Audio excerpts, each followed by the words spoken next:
All right, are you looking for a walkable neighborhood in Atlanta? You'd like to be able to get out and about where you live without having to hop in your car and maybe run errands, have things to do? Then I've got what is considered the #1 walkable neighborhood in Atlanta, according to walkscore.com. And if you stay to the end, I'm going to tell you why maybe you don't want to live in the best walkable neighborhood in Atlanta if you are looking for a walkable neighborhood. Check it out.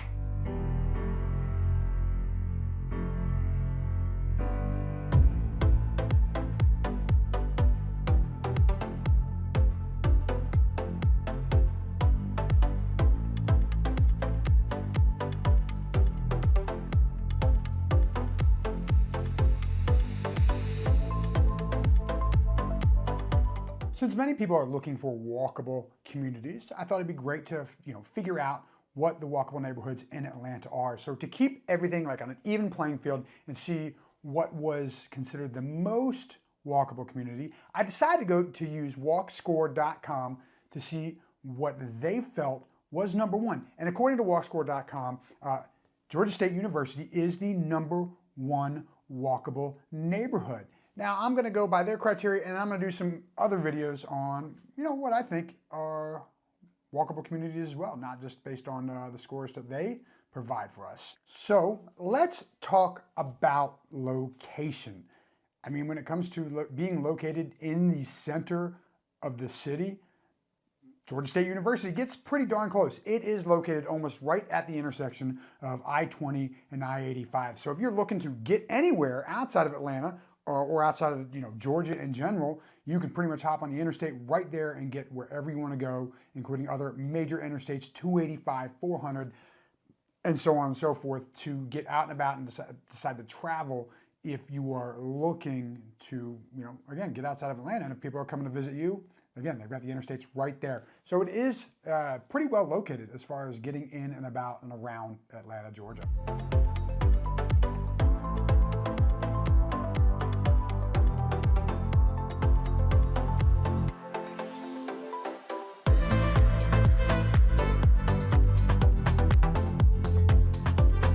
If you're looking to live in and around Georgia State University, there is so much to do in that area. You can do things like explore the Centennial Olympic Park, go to the Georgia Aquarium, hey, things like the history at Martin Luther King Jr. National Historical Park.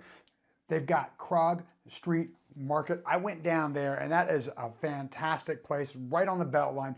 So many shops, so much to do down there. I'm going to get into the Krog Street Market in just a second here. I want to talk about some of the other things to do as well around Georgia State University.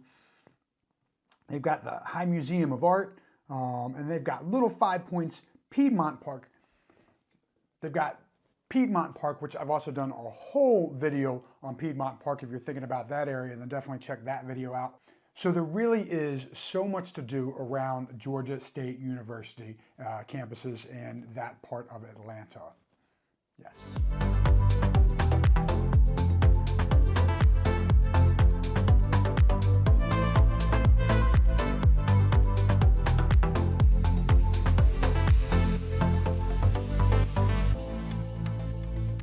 So if you're looking for things to do around the Georgia State University walkable neighborhood, Krog Street Market is just up the road, and it's a great place to visit. It's right on the BeltLine. There's so much to do there, tons of dining, lots of different choices too. And this isn't even all of them. You can go to krogdistrict.com and check out all the different restaurants they have there and different dining choices. But they've got things like Bell Street Burritos, Brewdog, Guac-E Margies. Yeah, I wanted to say margaritas. They've got Goose Dumplings, Hop City Beer and Wine, Jai Ho Indian Kitchen. I hope I pronounced that properly. Superica's over there. They've got things like Nina and Raffi, which is pizza. They've got Nina and Raffi, which is rustic pizza. They've got Planta, a plant-based restaurant where you can get plant-based foods. That was a little redundant, right? They've got the Little Tart Bake Shop, which I'm definitely a little upset that I missed that one, because that looks like it's a sweets bake shop, and I would like to have sampled some of their treats. Additionally, down there at Krog Street Market, they've got a lot of pop-up events that happen. Different, they've got trivia night on Tuesdays. They've got, let's see here, Wine Down Wednesdays, After Dark Bazaar, Games and Geeks night at Brewdog, and one of the other cool ones I think is a great event to get to is the specialized Teachable Tuesdays, where they give you some tips on riding and they go out on a ride. So it's not just all about eating and drinking, but there's some fitness involved, a lot going on. And of course, there's like a fitness lifestyle associated with the BeltLine because it's a great trail for running.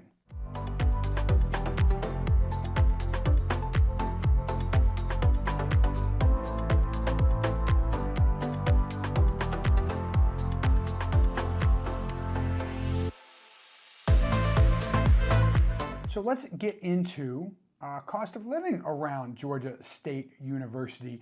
And we're going to start off by talking about residential detached homes, right? Single family homes. And there's not very many of those sales in the area. In the last 6 months, there was about 17 single family homes sold compared to 71 attached townhomes, condos, etc. In the last 6 months. And you'll see that the average price is about $610,000, median is about $630,000 for a detached single-family residence home. So that's a little higher than the average median price point for Atlanta, but being so close into the city, or being in the center of the city, I should say, that's not terribly surprising when it comes to cost of living and purchasing a detached home. All right, so let's get into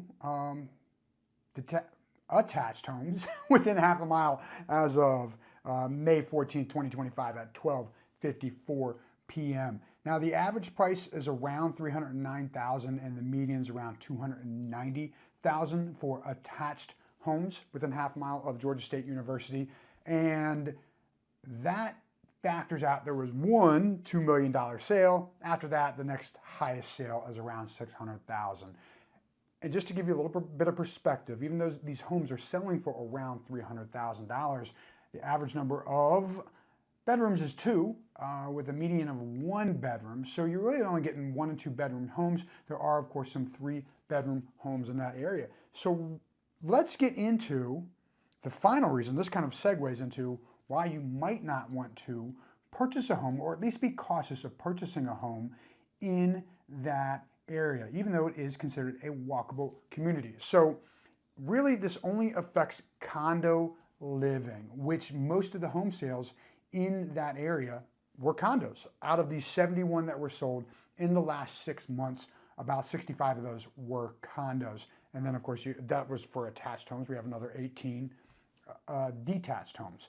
So the insurance, basically what's happened is, because of the insurance specifications for purchasing condos in Georgia has caused problems, and they're not aligning with the criteria for your standard conventional or FHA financing.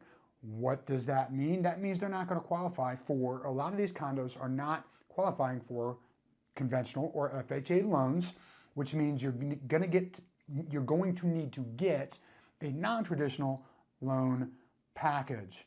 Okay, great, you can still get a loan. What does that ultimately mean? It means it's going to cost more. The interest rate is going to be higher on one of these non-traditional loans, so you can expect to spend about 1% higher on your interest rate. Therefore, it's costing you more money for your home. So that's just one thing you want to take into account when considering purchasing a home, because if you are ruling out conventional or FHA financing for the purchase of your home, that's also ruling out all the buyers that just want to use conventional and FHA and aren't going to use a non-traditional loan product. So it's going to affect the marketability of your home in the future. Hopefully one day this will all be corrected and we'll get everybody the insurance needs lined up with the lending needs, so these condo owners can, these condos can get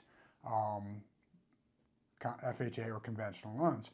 And this does not affect all condos, so it's kind of a case-by-case basis. So you need to make sure you have a knowledgeable agent and a knowledgeable listing agent when it comes to looking for a home in that area, or really any condo. in the Georgia and Atlanta area. That being said, if I can help you with any current or future real estate needs, including just helping take care of your home, please give me a call, send me an email, or a text, whatever. Let's get on the phone. Let's have a conversation. My goal, like I said, is to be a long-term resource. And if you've made it this far in the video, please like, comment, subscribe. Let me know where I should go in Atlanta, the places I should highlight, the places I should check out, because I'm getting all over town, trying to learn more about Atlanta to make me better at what I do. All that being said, I'm Tony Teutsch, and this is the ATL Tour. Yes. Got it.